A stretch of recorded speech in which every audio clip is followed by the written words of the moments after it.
Hi guys, ciao, as I usually say.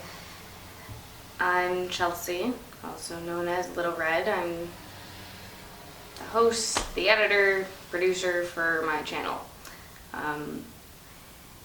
You may have noticed that I haven't uploaded a video in about a month. Today, we're not going to talk about travel. I know, that's all I ever talk about is travel on my video, in real life. It's like a huge thing that I'm always gabbing on about. However, I'm going to talk to you guys about some real life crap and let you know why I haven't uploaded a video. So the last video that I posted, I was down the Cape with my family.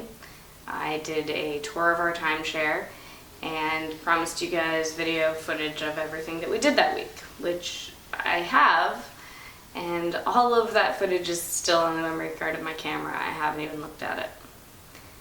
I got home from the Cape on the 9th or 10th of August, and on the 12th I went to Boston Comic-Con with my very dear friend, and we had an amazing time. I took some snippets of video. I haven't looked at that either.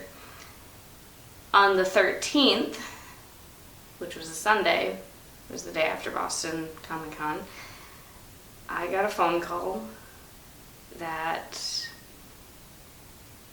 well, it was the worst news I've ever gotten in my life. I found out that one of my lifelong best friends had taken his own life. So ensued a week of inconsolable sobbing and breaking down and not being able to get out of bed and spending time with mutual friends and then attending the wake and the funeral.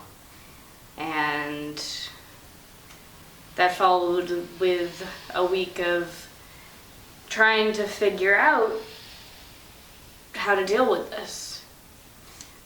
I've never lost somebody that was actually very close to me before, and to lose someone to suicide is really hard because you can't help but be angry with them, and that's not fair because, you know, they were fighting a battle and they lost, but it's not fair to the person you've lost to be mad at them, but it's really hard to not be.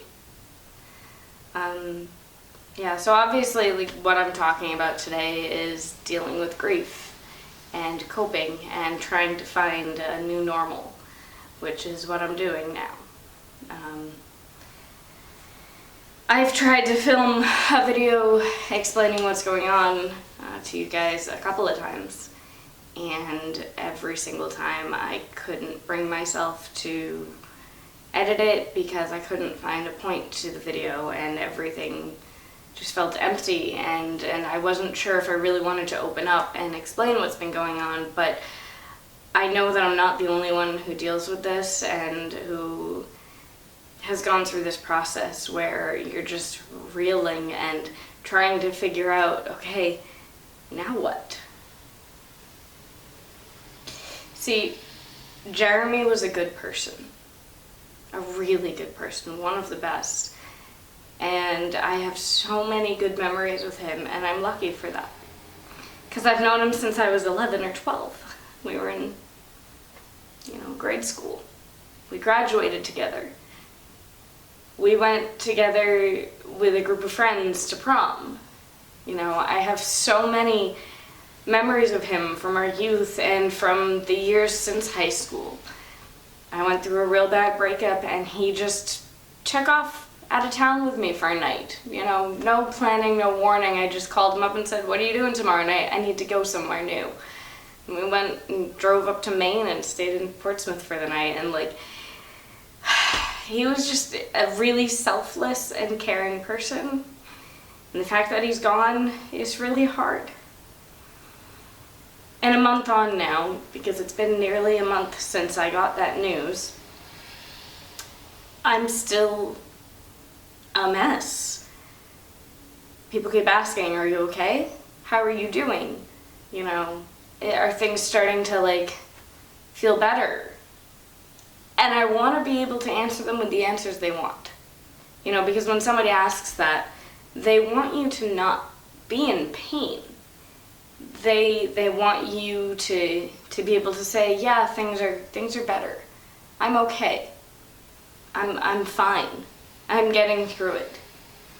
The truth is that I'm not okay, and that losing Jeremy, who's only 24, is never gonna be okay. It speaks volumes about our society and the way that we deal with death, because we don't. Nobody knows what to say or what to do, except for the people who are also COVID. I have friends who will just sit there with me and will draw or read, or, you know, they don't try to cheer me up.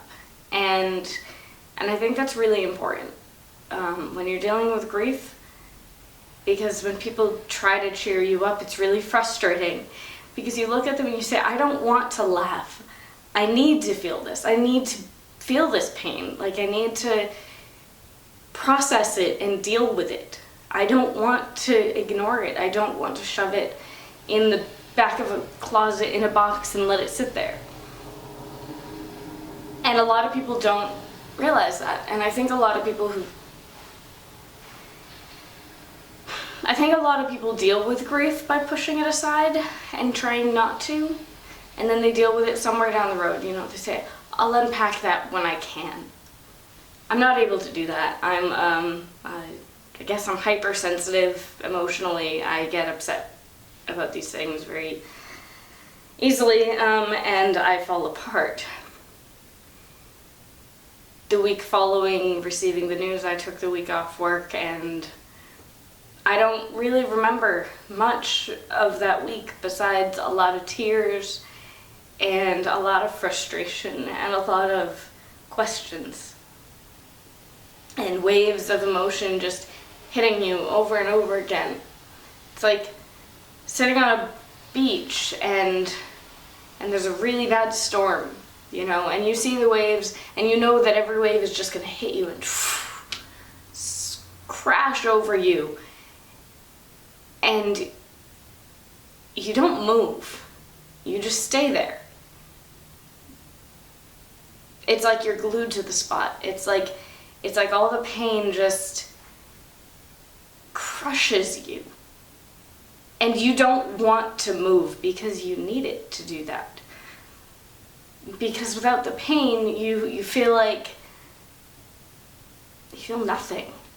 You know, you feel this numb, overarching, frustrating numbness. So a month on, I've gotten past that. You know, I'm laughing again. I'm singing along to songs on the radio and not bursting into tears every 10 minutes.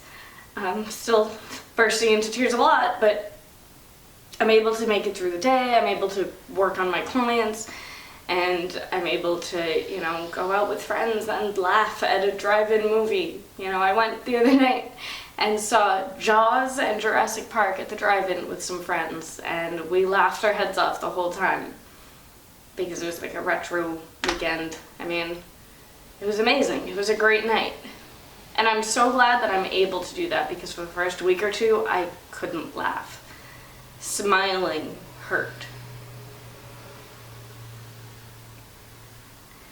I am dealing with my grief the best I can, and in ways that I think are healthy. I'm creating a lot of art. I'm spending a lot of time with friends. I'm connecting with friends I haven't spoken to in a long time. And that's beautiful, and that's wonderful. And, you know, it's kind of a tribute to Jeremy, because he was so good at bringing people together in his life. I can't count how many friends I've made through him and because of him. And we're all doing our best to support each other now. There's no time frame for grief, and I know that. And I know that this is something that's always gonna suck and it's always gonna hurt. But I'm doing my best every day, and I think that's all that you can do. I owe you guys those videos from the Cape and from Boston Comic Con, and I'll get them out as soon as I can. Sitting down and editing, and it all just feels really hard right now, but I know that Jeremy was proud of me for doing this channel and for pushing myself as an artist and as a creator, and I know that he wouldn't want me to stagnate and he wouldn't want me to stop. So I've taken the hiatus, and it's gonna take me a little while before I get back on track. But I'm not leaving, I'm not giving up on my work, I'm not giving up on my channel. And I'm still traveling. In exactly a month, I will be in Amsterdam, actually, and that's surreal. It's weirdly frustrating to watch the world just go on as if nothing's different, when to me it feels like everything is. You know, and I know that to people who knew Jeremy and to his friends and to his family, you know, his parents and his brothers, the world will never be the same place. It will always be just a little bit smaller and a little bit more empty. So it's just taking things a step at a time and a day at a time, and recognizing that grieving is healthy, I guess, and not telling myself I have to grieve based on anybody else's timeline or based on the way that anybody else grieves. Because there's no perfect formula for it. There's no checklist of things to do to get over. Oh God, I hate that phrase. There's no checklist of things to do to cope and heal from the loss of someone, especially one of my best friends. You know, no one can tell me what will work for me. It might work for you, and it might not work at all for me, and it's hard. It's very hard. And so thank you guys for letting me talk and listening. I know I'm not the only one who is dealing with or has dealt with grief, so please feel totally free to reach out to me. Comments, messages, emails, whatever. I don't mind talking to other people or hearing your stories too. Maybe it'll help me. Maybe I can help you. I think the hardest part about grief is recognizing that you're not alone. You're not dealing with it by yourself. I mean, yes, grief is a lonely, lonely thing to deal with, but you're not the only one dealing with it. The other thing I'd like to ask is that if you are considering suicide, please get help. Reach out to your friends, reach out to your family, find a therapist, call the suicide help hotline. I'll put the number down below. I mean, there's so many options and so many things that you can still do to stave off those feelings. Losing someone to suicide it's indescribable, and it hurts, and reaching out does not make you weak, because your friends and family are going to be asking themselves, if you go through with it, they're going to be asking, why didn't we know? Why didn't he ask for help? Why didn't she call me? If you're feeling suicidal, please, please, please get help. You don't have to be alone. It's so preventable. And that makes it really hard to deal with the fact that Jeremy should still be here. He should still be here today. And he's not. And that is so avoidable and so preventable. Okay, I think the next videos I upload will be the ones I filmed a month ago, so they will be much more cheerful and less somber. I don't know what's coming up for future videos at the moment besides Amsterdam, and bear with me just until I can get myself back on track and start putting out my advice videos again and travel stories and stuff like that. Thanks guys, I hope you get to enjoy the rest of the day. Ciao.